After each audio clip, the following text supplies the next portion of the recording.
নারায়ণগঞ্জ জেলা প্রশাসকের সম্মেলন কক্ষে অনুষ্ঠিত হল জেলা আইন শৃঙ্খলা কমিটির সভা। সভাপতিত্ব করেন জেলা প্রশাসক মোহাম্মদ জাহিদুল ইসলাম মিয়া। আইন শৃঙ্খলা কমিটির সভায় উপস্থিত ছিলেন নারায়ণগঞ্জ জেলার সকল স্তরের প্রশাসনিক কর্মকর্তা বৃন্দ, রাজনৈতিক নেতৃবৃন্দ ও সুশীল সমাজের ব্যক্তিবর্গ।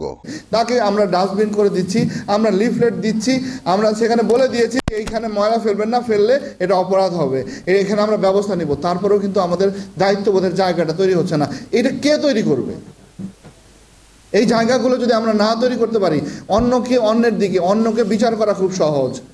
অন্যকে তার ফরম্যাটে আমার মতো করে অন্যকে দেখা, তাকে বিচার করা, তাকে মেজার করা খুব সহজ, কিন্তু আমরা নিজের মেজারমেন্টটা কেউ করতে চাই না। এটা নিজেদেরটা করতে হবে।